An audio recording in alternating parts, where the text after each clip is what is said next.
Bloomberg Audio Studios. Podcasts, radio, news. This is Bloomberg Businessweek Daily, reporting from the magazine that helps global leaders stay ahead, with insight on the people, companies, and trends shaping today's complex economy, plus global business, finance, and tech news as it happens. The Bloomberg Businessweek Daily podcast with Carol Massar and Tim Stenivek on Bloomberg Radio. President Trump said he was prepared for a legal fight with Federal Reserve Governor Lisa Cook after he moved to oust her from her post following allegations that she falsified mortgage documents.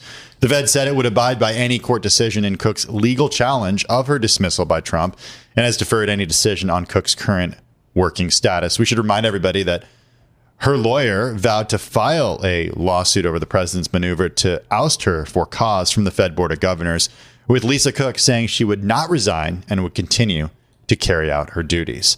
For the legal side of this, I want to bring in Catherine Judge. She's the Harvey J. Goldschmidt Professor of Law at Columbia Law School, where she does research on banking, regulatory architecture, financial crises, and more. She's the author of Direct: The Rise of the Middleman Economy and the Power of Going to the Source. Professor Judge, good to have you back on the program. Does the president have a legal basis at this point for firing Federal Reserve Governor Lisa Cook? It's dubious. The challenge is this notion of cause is not well developed in the law. No other president has actually tried to fire a governor for cause. There's some things that obviously would be justifiable bases for removing somebody. If she was derelict in her duties or abusing her position, it would very easily justify this type of dismissal. Here, all we have are allegations. We don't actually have a fully developed record because there's been no due process. And there is a possibility that this is in that gray space where it's just not clear if the types of actions, even if true, would justify a firing. What legal arguments is Cook's team likely to make in defense of her position? What grounds does she and her legal team have under existing statutes? So the statutory scheme provides that a governor of the Federal Reserve can only be removed for a cause. They otherwise have 14-year terms. And we actually have seen recently the Supreme Court shed a lot of light suggesting it's about to overrule earlier precedent, allowing other independent agencies to actually be independent. So we see this very broad reading of the president's executive authority. But the court said, well, the Fed is different. The court went out of its way in a very short opinion to say the Fed is different. They have a different history. And we know that. And Congress has gone out of its way to create these types of protections. So I think what she's going to argue is that this has nothing to do with mortgage fraud. This has everything to do with President Trump wanting to pack the Fed with his chosen appointees. And that's the one thing the law is clear that he's not allowed to do. He's not allowed to remove somebody just because of policy differences. But what if she did falsify mortgage documents? What if what Bill Pulte, who heads FHFA, has alleged that she did falsify mortgage documents? What if she did that? So the law here just isn't developed. Again, this is a hard thing. So generally speaking, cause most of the time arises because of shortcomings in how somebody is performing their duties. This is something that happened before she joined the Fed. And we also don't know the intent, whether the term mortgage fraud. Does intent matter with this? Yes, it does, actually. Please explain how that works here. Because maybe she made a mistake, is what you're saying? Yeah, we just don't know. Again, intent, a core element of fraud, any type of fraud, is a requirement that the person intended to defraud a party. And so that's, again, it's an issue that we just don't know yet. But I think you're getting to a bigger issue, which is, there's two different issues. One is, what's really going on here? Is this a justifiable basis for removing her? But two, let's look at the general context in which this is happening. And I think the bigger point here is that President Trump clearly is not going to tolerate an independent Fed. This isn't coming out of the blue. This is coming less than a month after he similarly alleged that he was going to try to fire current chair, Jay Powell, because of cost overruns associated with the renovations. I think he realized there that his case was thin, and so ultimately he walked away on that. But this doesn't look like what he's really trying to do is just to make sure that he has a team of people that are fulfilling their duties under the law, but instead that he has his team in place. And so it's going to be hard for a court to completely ignore the environment in which this is happening. And based on my understanding, establishing a for-cause removal usually requires some type of proceeding that would allow Cook to answer questions and answer the charges and present evidence. Cook's lawyer said that this lacks any factual or legal basis. By this, I mean the challenge to Trump's action. Do you agree with that? Yeah, so normally you would have to have some type of due process for that for cause protection to have any bite. If you say like they can only be removed for cause, but all you need are allegations and somebody's job could be terminated, then as a practical matter, you haven't given any teeth to that for cause requirement. And we can go back to 1935 when Congress created this particular version of the Federal Reserve. And throughout the debates, there is repeated references to the fact that they don't want the president to have too much ability to control the Federal Reserve. This was during FDR's reign. So it was another period where you had a very strong president that was trying to increase his control. And Congress refused to give FDR really the proposal that FDR put forward in the form that he wanted it to be passed because they were worried about too much presidential control. So congressional intent here is very clear that what they were trying to guard against was a president. And again, the reason they're worried about that is presidents consistently want slightly more accommodative monetary policy. And sometimes it's warranted, but allowing monetary policy to be more accommodative than is warranted does lead to a higher likelihood of inflation and other significant costs for the long-term health of the economy. We're speaking with Catherine Judge. She's the Harvey J. Goldschmidt Professor of Law at Columbia Law School. She's the author of Direct, The Rise of the Middleman Economy and the Power of Going to the Source. She joins us right now from Oxford. You mentioned that it could be politically motivated. Why do you think it's Lisa Cook specifically? We know that her term doesn't expire until 2038. So again, I think that he might have just been looking for any of the Biden appointees where there happened to be something colorable. And it is important to acknowledge that there's at least a colorable claim here, right? We do want Federal Reserve governors to be credible individuals who are respected and who are doing their utmost to fully comply with the law. And so it could be, and it looks like this might be the case, that they were looking around for dirt on any of the current governors. I mean, another aspect of this that is really disturbing is just that the government has all kinds of information about all of us, right? So we have all the mortgage documents, you have tax filings, banks file suspicious activity reports, and you don't even know one's been filed about you. And so the Treasury has just this boatload of information that banks have provided about transactions their customers have engaged in. And so there's also this real question over, does all of that information suddenly become available for partisan purposes? And so that's a separate issue that seems related. What's the position that the Federal Reserve finds itself in right now? The full statement from the Federal Reserve, it's 5 paragraphs, and the Federal Reserve said, as always, the Federal Reserve will abide by any court decision. It seems like the Fed is actually threading this needle pretty well and saying, look, we'll do whatever the courts tell us to do, but the courts haven't spoken yet. Yeah, I think it's prudent in some ways. They're trying very hard, I think, not to alienate the president more than necessary. On the other hand, it is a somewhat weak position because, again, there hasn't been any due process yet. So, and they know that there hasn't been any due process yet. So there was a question of, like, do they even allow this decision to stand and wait for the courts? Or do the opposite and say, look, until there's been some due process, we're still going to treat her as Governor Cook with all of the rights associated with that position. But once a court has spoken, then we're going to defer that decision. So even though I think the Fed is very careful here, they did take a posture that was more deferential to the president than the one they might have taken. Based on all the facts at hand, and given your really impressive background, what is your best guess on how this situation will end up being? I mean, so I think the biggest lesson here is it's not about Governor Cook, it's about Fed independence. Mm-hmm. And so when I look at what's happening right now, I think the days of Fed independence are numbered. It's already been whittled down meaningfully through the repeated attacks on Powell. But I think we see something much more pernicious going on, where it's not just these individual attacks, but a president signaling fundamental discomfort with there being such a powerful arm of government that he doesn't have control over. And so if he's willing to whip out every stop imaginable until the Fed is really willing to do his biting, that's going to be a very different world than the one that we've lived in for the past 5 or 6 decades. So in your view, what should Congress do? I think Congress ideally should uniformly come out and condemn the decision as inconsistent with the statutory scheme that was created.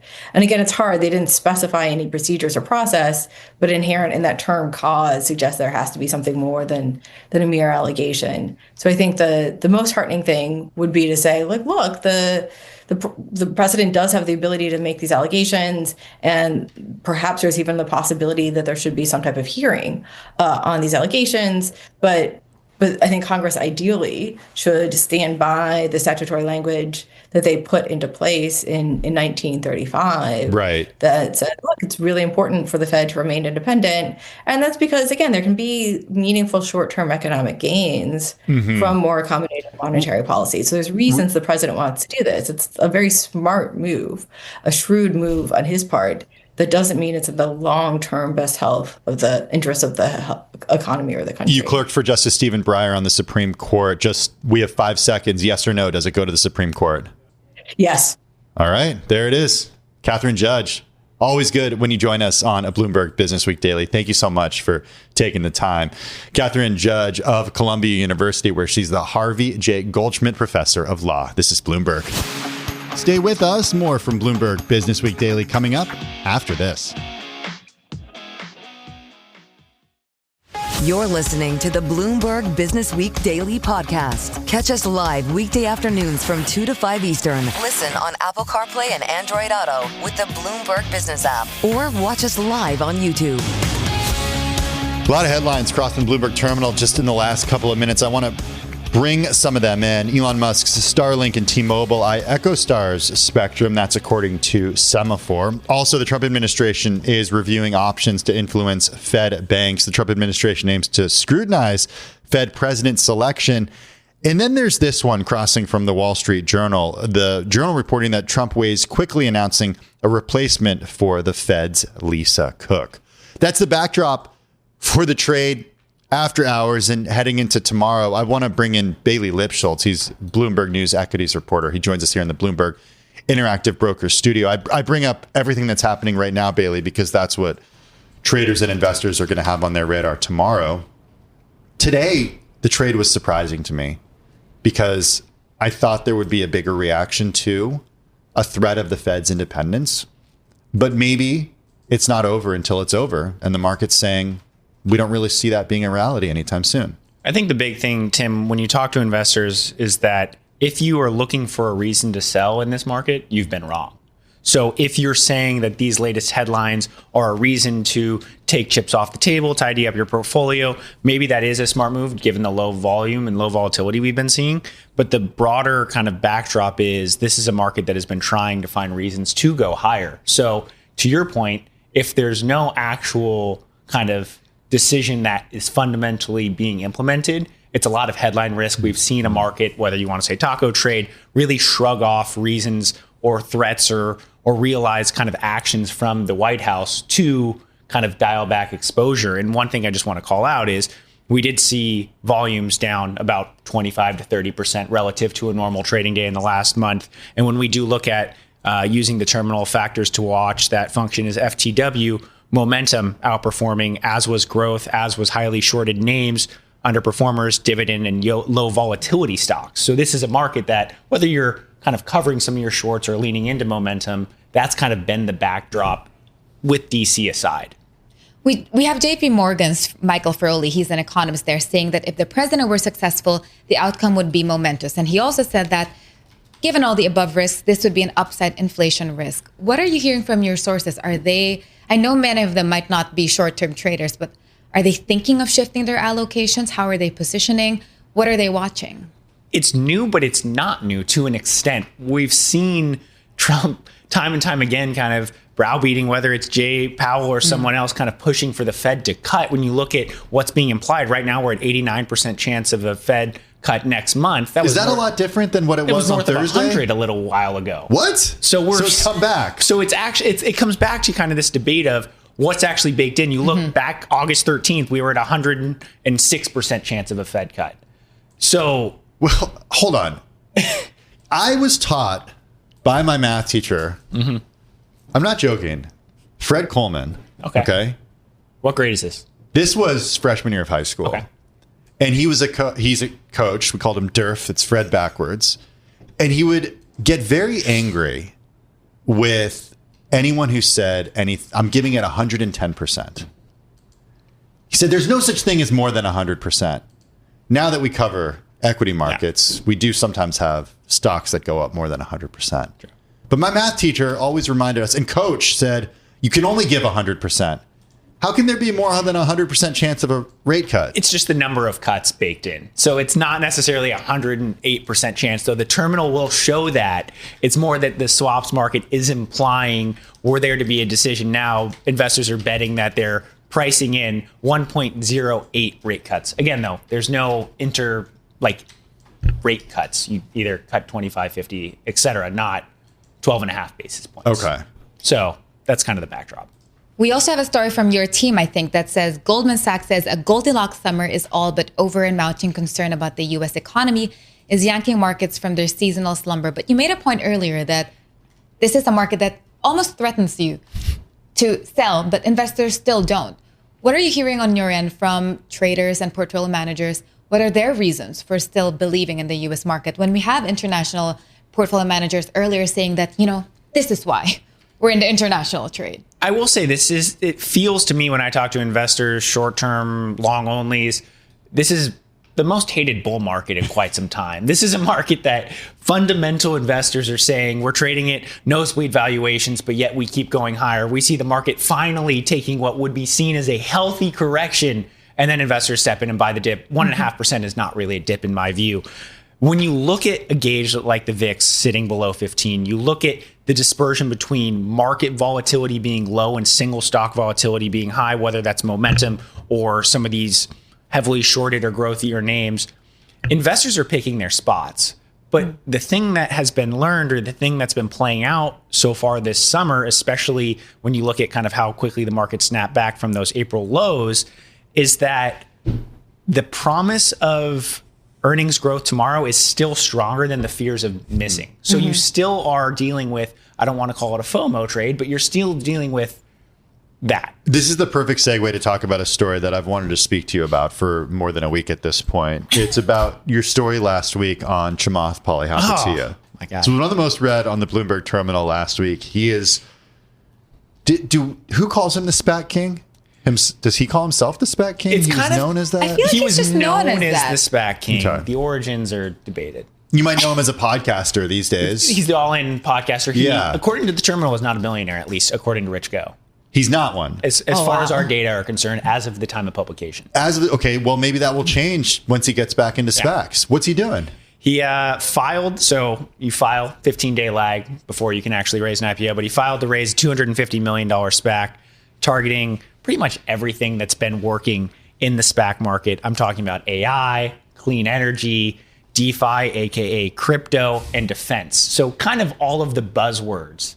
But in that filing, the most interesting thing was he warned outright retail investors that you can lose all of your money. And that was the big critique back in 21. This is a guy who compared himself to Warren Buffett Yes. years ago. How has it turned out? Of his 6 SPACs, I haven't looked at it today, 5 of them are below the $10. So IPO's price at $10. SoFi's up more than doubled. But the median loss, I want to say, was north of 70%, 75-ish%. So if you bought and held, you lost money. The thing that also is interesting, this is a financier, if you want to call him that, that wanted to have a SPAC for every letter of the alphabet. So he wanted 26 SPACs. He had SPACs, they priced at $10 that were trading north of $20. So people were paying $20 for a $10 piece of paper back in the zero interest rate mania SPAC craze, and had quite a reckoning. Can you remind our viewers and listeners, Why does he prefer a SPAC? I feel like this is a pandemic story. We've written tons and tons of stories about him and the SPAC craze, but why SPACs? The main argument is that capital markets are inefficient. Depending who you talk to, IPOs are not the best way to take a company public. You leave money on the table for kind of investors, flippers. So if you price an IPO at $20, it opens at $25. You left money on the table, you made hedge funds money. So the argument is that there is a more efficient way to go public. Also an argument from SPAC backers that if you're going to use a SPAC deal, there's specialist kind of flavor. So you're partnering with an experienced management team who will strike a good deal. They have a vested interest in this new company, newly listed company, performing well, and they're going to stick in it for the long haul. Bailey Lipschultz, he covers it all here in the Bloomberg Interactive Broker Studio. He's Bloomberg News Equities reporter. Check out all of his coverage on the Bloomberg Terminal. Stay with us. More from Bloomberg Businessweek Daily coming up after this. This is the Bloomberg Businessweek Daily podcast. Listen live each weekday starting at 2 p.m. Eastern on Apple CarPlay and Android Auto with the Bloomberg Business app. You can also listen live on Amazon Alexa from our flagship New York station. Just say, Alexa, play Bloomberg 1130. I'm driving in my car. How about you let me drive? Oh, no. This is not a toy. Who's gonna drive you home? Honey, please, I'll do the driving. Drive on. Excuse me, I want to drive. It's the question that drives us. This is the drive to the close That funky music will drive us till the dawn. on Bloomberg Radio. All right. Hard to believe it's that time already, isn't it? Drive to the close. It's hard to believe, but it also felt long, but fun. I like Fun with your you. honesty. Isabel Lee, she's in for Carol Masser, and she is honest. Hey, we got a great guest for our drive to the close. Exactly, because it's a big day tomorrow. We have NVIDIA set to report, and for now, NVIDIA comprises 8% of the S&P 500, 10% for the NASDAQ, and tech more broadly is at record concentration. But Tim, are we in a bubble? This is the big question. And for that, we have Kuy Nguyen. She's Chief Investment Officer, Equity Strategies at Research Affiliates. This is a firm that oversees around $159 billion in assets. So Kuy, you said we can never be sure if we are in a bubble until it pops. But what's your best guess at the moment? My best guess right now is that we are building into a bubble. I can hardly even say that, right? Because I work for a value-oriented firm and we fear bubbles like you would not believe. But I think that what we are doing is building into a bubble driven by a lot of the AI enthusiasm. I mean, you're seeing a lot of that right now. All the CapEx spending, not just the CapEx spending, but the salaries being paid to AI executives and AI researchers. Well, okay, so let's talk about that because we've got NVIDIA reporting after the bell tomorrow. On any other day that, we wouldn't have all the news emanating from Washington, I think we'd spend a good portion of today thinking about and talking about that report and the importance of that report. In an environment where you've been focused on value, how much have you missed out in recent years in the amazing growth that we've seen of U.S. Mag 7? So I think it depends on what kind of value you're talking about. I think that if you're invested in the Russell 1000 value index, you've missed out a lot. But at Research Affiliates, our approach to value, which is really through the fundamental index, doesn't really miss out on nearly as much. Clearly, you don't participate as much as you do with the S&P or even owning the NASDAQ, right, owning the Qs. But our recommendation has always been to own everything, but in rational economic weights. So we would own NVIDIA just as we would own Tesla. We just don't own them at the same weights that the S&P does. So you hold Alphabet and Apple in your value portfolios. What makes them, quote, value in this environment? And how do you assess their AI positioning? So, in terms of Apple and Google, Alphabet, we like both of those stocks. If you look at Alphabet, it's trading at a multiple of around 20 times. That's not more expensive than what you get in the S&P and substantially less expensive than the Mag 7 and other technology companies. And then if you look at Google, They've made a lot of investments in AI. Yeah, everybody's excited about Tesla and self-driving cars, but I think Waymo has many more miles and many more rides under its belt. Yeah, I mean, if you are in our studio, you have a lot more experience with Waymo than you have with Tesla in terms of self-driving. That's absolutely right. I mean, everybody does, right? Yeah. And there's going to be, there's going to be debate over, this or that technology, what's safer, what's less expensive, what's more scalable. But it's very clear that Google has spent money on AI, but they've spent that money wisely, right? And I think that's what's really going to drive the success of AI investment. You need to spend the money, you need to take the risk, but you need to take the right risks. In terms of Apple, their AI strategy is under a lot of scrutiny, or their lack of AI strategy is under a lot of scrutiny. But I think what Apple is focused on is really the consumer experience and consumer privacy. And so their focus on AI is a combination of how do we do this safely and how do we make it a good experience for the user. I don't necessarily see people saying, I don't want to buy an iPhone because it doesn't have an AI strategy. The iPhone, all the ecosystem surrounding that remains relatively unchallenged and a reasonably wide moat for Apple at the moment. So they have some time to get that in gear. They are spending money on innovation, on R&D, and so far their track record has been very successful at monetizing that. So we don't really know. I don't think anybody really knows where AI is going to go. But with these two names, I think that we have very good growers at very reasonable valuations. Quay Nguyen, we're going to have to leave it there, but you got to come back soon.